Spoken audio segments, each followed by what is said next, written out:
Pandian store சீரியல்ல அடுத்து வர எபிசோட்ல என்ன மாதிரியான ட்விஸ்ட் எல்லாம் இருக்க போகுதுங்கிறத இந்த வீடியோல பார்க்கலாம். சரவணனுக்கு ஒரு மாதிரி கில்ட்டி ஃபீலிங்காகவே இருக்கு. பாண்டியன் இதை நோட் பண்ணிட்டு தான் இருக்காங்க. இருந்தாலும் பாண்டியன் அதை கேட்டுக்கிறது கிடையாது. சரவணன் பொருள் மாற்றி மாற்றி கொடுக்கறது, இந்த மாதிரி ரொம்பவே சொதுப்புலாவே எல்லா விஷயமும் பண்றாங்க. உடனே பாண்டியன் கேட்குறாங்க, சரவணா என்கிட்ட ஏதாவது நீ சொல்லணும்னு நினைக்கிறியா? எதா இருந்தாலும் பரவாயில்ல, நீ என்கிட்ட சொல்லுப்பான்னு சொல்லிட்டு கேட்குறாங்க. அது ஒன்றும் இல்லைப்பா, ஒன்றும் இல்லைன்னு சொல்லிட்டு இருக்காங்க. சரவணா பரவாயில்ல, உன் அப்பா கிட்ட நீ மனசு விட்டு பேசணும்னு சொன்னா தாராளமாக பேசு. இந்த அப்பா எப்பவுமே உனக்காக டைம் ஸ்பெண்ட் பண்ணுவேன். எனக்கு நீ முக்கியம்ப்பா, உன் வாழ்க்கை முக்கியம், நீ எதுவாக இருந்தாலும் சொல்லுன்னு சொல்லிட்டு இருக்காங்க. அப்பா, மயிலோட ஃபேமிலியில் இருக்கவங்க என்னை பற்றி தப்பாக பேசினதை என்னால் ஏற்றுக்க முடியலன்றாங்க. அவங்க பேசினா பேசிட்டு போட்டோம், அவங்க பேசினதெல்லாம் நாங்கள் பெருசாகவே எடுத்துக்கல. ஏன்னா உன்னை பற்றி எங்களுக்கு நல்லா தெரியும். நீ யாரு, எப்படிப்பட்டவன்றது எல்லாமே எனக்கு தெரியும்டா. அதுக்காகலாம் நீ வருத்தப்படாத. சரி சரவணா, அவங்க சொன்னாங்களே உன் ஃப்ரெண்டுன்னு நீ சொல்லிட்ட, எந்த ஃப்ரெண்டு, திடீர்னு எந்த ஃப்ரெண்டு அது சொல்லுன்னு சொல்லிட்டு இருக்காங்க. இல்லைப்பா, அது வந்துன்றாங்க. சொல்லுப்பான்னு சொல்லி நான் கேட்குறேன் இல்லைன்றாங்க. அஞ்சலி தாப்பான்றாங்க. உடனே பாண்டியனுக்கு ஷாக்கிங் ஆகுது. ஏது, நீ லவ் பண்ணுறதா என்கிட்ட சொல்லி அந்த பொண்ணு நம்ம குடும்பத்துக்கு செட் ஆகாது, உன் காதில் கைவிட்டுடுன்னு சொன்னனே அந்த பொண்ணான்னு சொல்லிட்டு கேட்குறாங்க. ஆமாப்பா, அந்த பொண்ணே தான் சொல்லிட்டு இருக்காங்க. எப்படா நீங்கள் ரெண்டு பேரும் எப்போ மீட் பண்ணிக்கிட்டீங்க, என்ன ஏதுன்னு சொல்லிட்டு கேட்க, உடனே நம்ம சரவணன் நடந்த இன்சிடென்ட் எல்லாமே சொல்லிட்டு இருக்காங்க. பா, நாங்கள் எதிர்ச்சியாக தான்ப்பா மீட் பண்ணிக்கிட்டோம். இப்போ வரைக்கும் அவளை என்னுடைய ஃப்ரெண்டாக மட்டும்தான் நான் பார்க்குறேன். என்னுடைய சுக துக்கம் எல்லாத்தையுமே நான் அவகிட்ட ஷேர் பண்ணுறேன். அதே மாதிரி அவளுடைய சுக துக்கம் எல்லாமே அவள் என்கிட்ட ஷேர் பண்ணுறா. அவ்வளோதான்ப்பா எங்களுக்குள்ளே இருக்க ரிலேஷன்ஷிப்பு. இதை மீனாவும் பார்த்துருக்கா. மீனாவும் என்கிட்ட கேள்வி கேட்டா. நாங்கள் வெறும் ஃப்ரெண்ட்ஸ் மட்டும்தான் நான் சொல்லியிருக்கேன். அதே மாதிரி தான்ப்பா இவங்க பார்த்துட்டு இதை தப்பாக எடுத்துக்கிறாங்கன்றாங்க. சரவணா, எனக்கு ஒரு சந்தேகம். என்ன விஷயம்ப்பா? இல்லை நீ இப்போ வரைக்கும் அவகிட்ட ஃப்ரெண்டாக தான் பழகுறியா, இல்லை உன்னுடைய வாழ்க்கைக்கு துணை உனக்கு தேவைன்னு நீ ஆசைப்பட்டா அந்த பொண்ணை கூட நான் உனக்கு கல்யாணம் பண்ணி வைக்கிறேன். அந்த பொண்ணு கல்யாணம் பண்ணிட்டு போன வாழ்க்கை அவளுக்கும் சரியா அமையலன்னு நானும் கேள்விப்பட்டேன். அதை வச்சு தான் நான் உன்னை கேட்குறேன். உனக்கு அந்த பொண்ணை கல்யாணம் பண்ணிக்க ஓகேனா? எனக்கும் அந்த பொண்ணை உனக்கு கல்யாணம் பண்ணி வைக்க எனக்கும் ஓகேன்னு சொல்கிறாங்க. அப்பா, என்னப்பா ஏப்பா இப்படி பேசுகிறீங்க? இல்லை சரவணா, நான் உன் வாழ்க்கையை அழிச்சிட்டேன். நீ தேர்ந்தெடுத்த வாழ்க்கை உனக்கு ஒரு வேளை நல்லா இருந்திருக்கலாம். உன்னுடைய வாழ்க்கையை நான் அழிச்சிட்டேன். உனக்காக நான் இப்படி ஒரு பொண்ணை பார்த்து கல்யாணம் பண்ணி வச்சா உன்னுடைய வாழ்க்கை சந்தோஷமா இருக்குமோன்னு எனக்கு தோணுது. அவ்வளோதான், வேற ஒன்றும் கிடையாது நல்லா சொல்லிட்டு பேசிட்டு இருக்காங்க. பா, ஏப்பா இப்படி பேசிட்டு இருக்கீங்க? அப்படியெல்லாம் எனக்கு எந்த ஒரு எண்ணமும் இல்லைப்பா. எனக்கு தேவை நம்ம குடும்பத்து கூட நான் சேர்ந்து சந்தோஷமா இருக்கணும். அதை விட எனக்கு வேற எதுவுமே முக்கியம் கிடையாதுப்பா. எனக்கு நம்ம குடும்பத்தோட ஹாப்பியா சந்தோஷமா இருக்கணும், அவ்வளோதான்ப்பான்னு சொல்லிட்டு இருக்காங்க. சரவணா, கடைசி வரைக்குமே நீ இப்படி இருக்க முடியாது. உன்னுடைய தம்பிங்க அவங்க லைஃப்பை பார்த்துக்கிட்டு அவங்க பாட்டுக்கு அவங்க லைஃப்ல சந்தோஷமா இருக்காங்க. அந்த மாதிரி நீயும் சந்தோஷமா இருக்க வேண்டாமா? உன் வாழ்க்கை இப்படி ஆயிடுச்சுன்னு நினைச்சேன். நானும் சரி, உன் அம்மாவும் சரி, ஒவ்வொரு நாளும் அவ்வளோ வருத்தப்பட்டுட்டு இருக்கோம். உன்னுடைய வாழ்க்கை நல்லபடியாக அமையணுடா சரவணா, அதுக்காக தான் நான் சொல்றேன்னு சொல்லிட்டு தான் இருக்காங்க. இப்போ வரைக்கும் எனக்கு அப்படிப்பட்ட எண்ணம் வரலப்பா, வரவும் வராது. ஏன்னா மயிலை என்னை காயப்படுத்திட்டு போனதுலேருந்து நான் இன்னும் மீண்டு வரலன்றாங்க. அதுவே எத்தனை நாளைக்கு சொல்லிட்டு இருப்ப?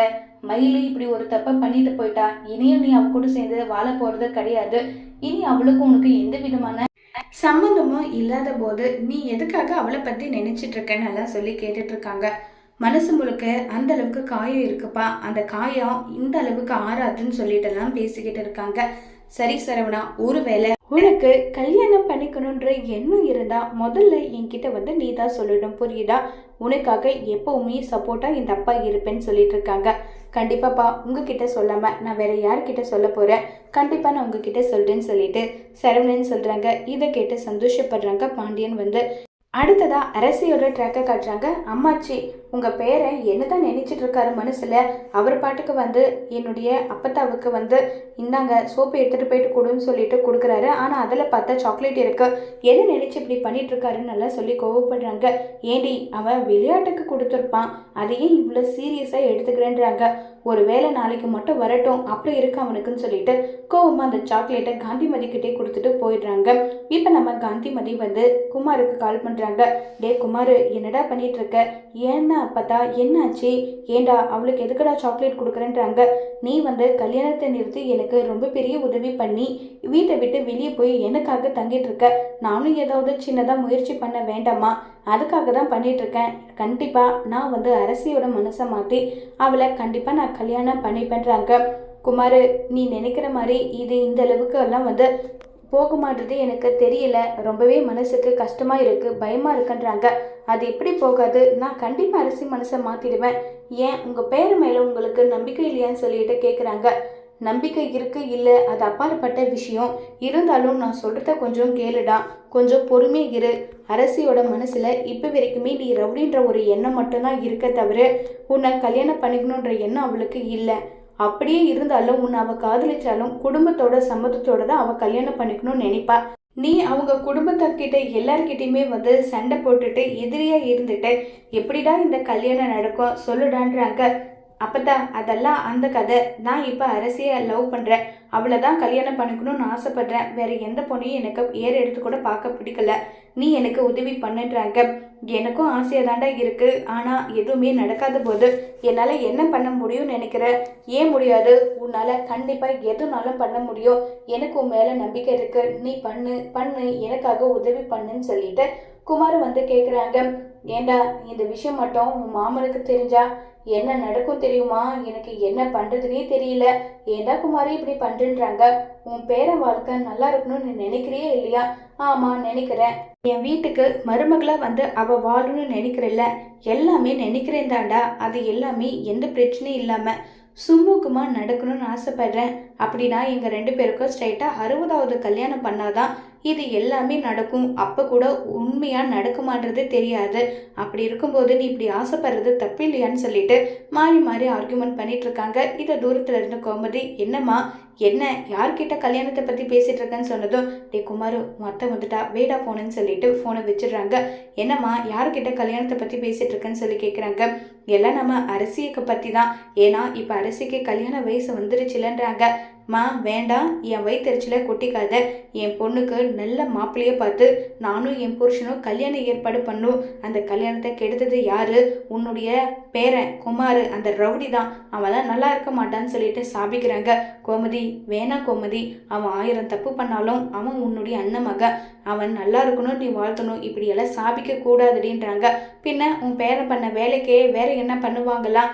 இப்போ கூட என்கிட்டையும் அரசுக்கிட்டையும் மாறி மாறி அவன் பேசிட்டு இருக்கான். அதுவே என் குடும்பத்து ஆம்பளைங்களை பார்த்தா அவனுக்கு அப்படியே அந்த அளவுக்கு கோவம் வருது. நானும் எல்லாத்தையும் நோட் பண்ணிட்டு தான் இருக்கேன். இங்கே பாருமா, நீ இப்படியெல்லாம் பேசுறது எல்லாமே நானும் கொஞ்சம் கொஞ்சமாக நோட் பண்ணிட்டு இருக்கேன். அரசுகிட்ட குமாரை பற்றி பேசுறது, என்கிட்ட குமாரை பற்றி நல்லவன் வல்லவன் புகழ்றது, இது எல்லாத்தையும் நானும் பார்த்துட்டு இருக்கேன். நீயும் அவனும் நினைக்கிறது நடக்கவே நடக்காது. ஏண்டி, நீ அவனுடைய அத்தையோட பொண்ணை அவன் காதலிச்சு கல்யாணம் பண்ணிக்கணும்னு நினைக்கிறது தப்பா? என்னம்மா பேசிட்டு இருக்க? என்ன பேசிட்டு இருக்க நீ? அவன் பண்ண வேலை எல்லாத்தையும் நீ மறந்துட்டியா இல்லை உனக்கு ஞாபகப்படுத்தணுமா? என் பொண்ணை சித்திரவதைப்படுத்தி கடத்தி அவன் கல்யாணத்தை நிறுத்தி என் பொண்ணு எந்த அளவுக்கு மன உளைச்சலுக்கு ஆளானான்றது எனக்கு தெரியும், உனக்கு அது தெரியாது. இனிமேலும் அவனை எப்படி நாங்கள் நம்பி என் பொண்ணை கல்யாணம் பண்ணி கொடுப்போம்னு நீ நினைக்கிற? அது நடக்கவே நடக்காது. என்ன ஆனாலும் சரி, அது நடக்க நான் விடவும் மாட்டேன். என் புருஷனுக்கு மட்டும் நீ இப்படி பேசுகிறன்ற விஷயம் தெரிஞ்சா அடுத்த நிமிஷம் என்ன ஆகும் தெரியுமா? நல்லா சொல்லிட்டு கோவப்படுறாங்க. இங்கே பாரு, மாப்பிள்ளைக்கிட்ட கல்யாணத்தை பற்றி நானே பேசுகிறேன். உனக்கு பேச பயமாக இருந்தால் மாப்பிள்ளைக்கிட்ட இதை பற்றி நான் பேசுகிறேன். அப்புறம் அத்தன் கூட பார்க்க மாட்டாங்க, பார்த்துக்கோ, அவ்வளோதான் நான் உனக்கு சொல்லுவேன். உனக்கு சப்போர்ட்டுக்கெல்லாம் அப்புறம் நான் நிற்க மாட்டேன்னெல்லாம் சொல்லிட்டு கோமதி அங்கேருந்து போகிறாங்க. உடனே காந்திமதி, மாப்பிள்ளைகிட்ட இதை பற்றி பேசினா என்ன? இதுவும் நல்ல ஐடியாவே இருக்கே, சரி பேசி தான் பார்ப்போமேன்னு சொல்லிட்டு காந்திமதி முடிவு பண்ணிடுறாங்க. காந்திமதி முடிவு பண்ணிட்டு இப்போ பாண்டியன் வீட்டுக்கு வராங்க. மாப்பிள்ளை, நீங்கள் இப்போ எந்த மைண்ட் செட்டில் இருக்கீங்கன்னு சொல்லிட்டு கேட்குறாங்க. என்னாச்சு அத்தை? என்கிட்ட ஏதாவது ஒரு முக்கியமான விஷயம் இதெல்லாம் பேசணுமா? என்னாச்சு? எதுவாக இருந்தாலும் சொல்லுங்கன்னு சொல்லிட்டு கேட்குறாங்க. இல்லை, நம்ம அரசிக்கு ஒரு நல்ல வரன் வந்திருக்கு, அவளுக்கு கல்யாணம் ஏற்பாடு பண்ணிகிட்ருக்கீங்க, அதுதான் அதை பற்றி பேசலான்னு சொல்லிட்டு நான் வந்தேன்றாங்க. அத்தை, இப்போதைக்கு அவளுக்கு கல்யாணம் பண்ணுறதில்லன்னு அப்போவே நீங்கள் கேட்டீங்க. உங்ககிட்ட நான் அப்போவே சொல்லிட்டேனே, திரும்பவும் கேட்குறீங்க. அவளுக்கு கல்யாண ஏற்பாடெல்லாம் இப்போதைக்கு பண்ணுறதா இல்லை அத்தை, வேண்டாம். அவள் நல்லா படிக்கட்டும், நல்ல லைஃப் அவளுக்கு வரட்டும். அவளாக எப்போ கல்யாணம் பண்ணிக்கணும்னு எனக்கு தோணுதுன்னு அவள் சொல்கிறாளோ அப்போ நாங்கள் அவளுக்கு கல்யாணம் பண்ணி வைக்கிறோம். அது வரைக்கும் அவளுக்கு கல்யாணம்லாம் பண்ணுறதா ஐடியா இல்லை. யாருக்காக நீங்கள் வந்து கேட்டுட்ருக்கீங்கன்னு சொல்லி கேட்குறாங்க. உடனே காந்திமதி திரு திருன்னு முடிக்கிறாங்க. கோமதி ஒரு பக்கம் என்கிட்ட கோச்சிட்டு பேசாமல் இருக்காரு. இதே விஷயத்தை பற்றி என் அம்மா பேசிட்டோம். அடுத்த நிமிஷம் அவர் பேசாமல் அங்கேருந்து கிளம்பி போயிடுவாங்க. என் அம்மாவுக்கு இதெல்லாம் தேவையா? நான் தான் பேசினேன். வாயை மூடிட்டு இருக்க வேண்டியது தானே. இப்போ மட்டும் குமாருக்கு அரிசியை பொண்ணு கேட்டால் அடுத்த நிமிஷம் என் புருஷனோட ருத்ர தாண்டவத்தை அது பார்க்கும். என்ன பண்ணுறதோ என்ன நடக்கணும்னு இருக்கோ அது நடக்கட்டும். நான் போயிட்டு என்ன சொல்கிறதுன்னு சொல்லிட்டு மனசுக்குள்ளேயே கோமதி நினச்சிட்டு இருக்க. அது வந்து சொல்லிட்டு காந்திமதி யோசிச்சுட்டு இருக்காங்க. அத்தை, நான் உங்கள் புள்ள மாதிரி தான். என்கிட்ட பேச இவ்வளோ ஏன் தயங்குறீங்க? எதுவாக இருந்தாலும் சொல்லுங்க. இப்போதைக்கு அரிசிக்கு கல்யாணம் பண்ணுறதில்ல. யார் கேட்டு வந்தாலும் அவங்களுக்கு நீங்கள் இப்படி சொல்லிடுங்கன்றாங்க. ஒருவேளை குமார் வந்து கேட்டு வந்தன்றாங்க. உடனே பாண்டியனுக்கு பயங்கர கோவம் வருது. என்னத்த குமார் அப்படி இது பேச சொல்லி உங்களை அனுப்புனானா? நீங்களா இல்லை கேட்குறீங்களான்றாங்க. இல்லை அப்படியெல்லாம் ஒன்றும் கிடையாது. குமாருக்கு ஒரு வேளை கல்யாணம் பண்ணி கொடுத்துடலாமே. ஏன்னா குமாரோட பொண்டாட்டியா இந்த ஊர் உலகத்தில் அவள் வாழ்ந்துட்டா. அவங்க 2 பேருக்கும் உண்மையாக கல்யாணம் நடந்துச்சோ இல்லையோ, ஆனால் குமாரோட பொண்டாட்டியா அவள் இருந்துட்டா இல்லை. ஒருவேளை அரிசிக்கு நல்ல இடத்துல வாக்குப்பட்டு போனாலும் அந்த பேர் வந்து அவளை விட்டு நீங்காதில்லை. எதுக்காக வம்பு? 2 குடும்பமும் இணைஞ்ச மாதிரி ஆச்சு. அரசிக்கும் குமாருக்கும் கல்யாணம் பண்ணி வச்ச மாதிரியும் ஆச்சுன்றாங்க. எப்படி என் பொண்ணை நானே பாலுங்கணத்துல தள்ளுற மாதிரியான்றாங்க. குமார் முன்ன மாதிரியெல்லாம் இல்லைப்பா, அவன் ரொம்பவே மாறிட்டான். நல்லவனா அவன் ரொம்பவே திருந்திட்டான் தெரியுமான்றாங்க. போதாத்த போதும். ஒரு பானை சோத்துக்கு ஒரு சோறுன்னு சொல்லுவாங்களே, அந்த கணக்கா உங்கள் பேரனை பற்றி நாங்கள் தெரிஞ்சுக்கிட்டதெல்லாம் போதும். இனியும் அவனை பற்றி தெரிஞ்சுக்க வேண்டிய அவசியங்களுக்கு எதுவும் கிடையாது.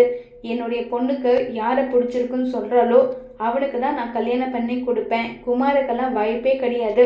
உங்கள் மேலே நான் பெரிய மதிப்பு மரியாதை வச்சுருக்கேன். அந்த மதிப்பு மரியாதையை நீங்கள் கெடுத்துக்காதீங்கன்னு சொல்லிட்டு கோவமாக பாண்டியன் கிளம்பி போயிடுறாங்க. இப்போ காந்திமதிக்கு என்ன பண்ணுறதுன்னு தெரியாமல் ரொம்பவே வருத்தப்பட்டுட்டு இருக்காங்க. அம்மா, பார்த்தில்ல என் புருஷன் எப்படி பேசிட்டு போனாருன்னு பார்த்தில்ல.